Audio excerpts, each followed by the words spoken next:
ছোট পর্দার বর্তমান সময়ের আলোচিত মডেল ও অভিনেত্রী রুকাইয়া জাহান চমক কিছুদিন আগেই মাত্র 9 টাকা কাবিন ও 900 টাকার শাড়িতে মাদ্রাসায় বিয়ে করে আলোড়ন ফেলে দেন। বিয়ের পরপরই তার স্বামী আজমান নাসিরকে নিয়ে নানা গুঞ্জন শোনা যায়। এরই মধ্যে প্রকাশ্যে আসে চমকের স্বামীর আগেও 2টি বিয়ে হয়েছে। অভিনেত্রীর সঙ্গে এটা তার 3য় বিয়ে। পেশায় ব্যবসায়ী আজমান নাসির 2008 সালে প্রথম বিয়ে করেন। তার স্ত্রীর নাম সামান্তা ইসলাম। 2011 সালের নভেম্বরে তাদের ঘরে কন্যা সন্তানের জন্ম হয়। তবে 2016 সালে সেই সংসারের বিচ্ছেদ হয়। প্রথম সংসারের ভাঙনের পর লামিয়া ফারহিন নামে একজনের সঙ্গে সম্পর্কে জড়ান নাসির। 2018 সালে বিয়ে করেন এই জুটি। সে ঘরেও একটি কন্যা সন্তানের জন্ম হয়। তবে দ্বিতীয় সংসারও টেকেনি। দ্বিতীয় স্ত্রীর সঙ্গে বিচ্ছেদের পর অভিনেত্রী চমকের সঙ্গেই পরিচয় হয় এই ব্যবসায়ীর।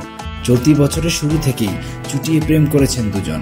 এরপর ঘরোয়া আয়োজনে বাগদানের পর শ্রীলঙ্কায় উড়াল দেন এই জুটি। সেখান থেকে ফিরেই বিয়ের পিঁড়িতে বসেন। এদিকে স্বামীর একাধিক বিয়ে নিয়ে সম্প্রতি এক সাক্ষাৎকারে মুখ খুলেছেন চমক। অভিনেত্রী বলেছেন, আমার স্বামীর এটি 3য় বিয়ে হলেও কার কি, আমার তো সমস্যা নেই। সে আমার প্রতি লয়াল, প্রচন্ড ভালোবাসে, কেয়ার করে, এটাই আমার কাছে অনেক। অভিনেত্রী আরো বলেন, আমার না হেরে যাওয়া মানুষের পাশে দাঁড়াতে ভালো লাগে। এই মানুষটা বারবার হেরে যাচ্ছিল, কিছুই পায়নি জীবনে। তার জীবনের সবচেয়ে বড় অর্জন যদি আমি হই, তার জীবনের সবচেয়ে বড় সুখটা যদি আমি দিতে পারি, কেন নয়। আমি তাকে অত কিছু জিজ্ঞেস করতে যাইও নি। জীবনে একাধিকবার প্রেম আসলেও সেভাবে সুখী হতে পারেননি জানিয়ে এই অভিনেত্রী বলেন, কেউ 1000 কোটি টাকার মালিক, কিন্তু মানুষ ঠিক না হলে কিভাবে কি। আমি অনেক ধনী মানুষকেও ডেট করেছি, কিন্তু সুখী ছিলাম না।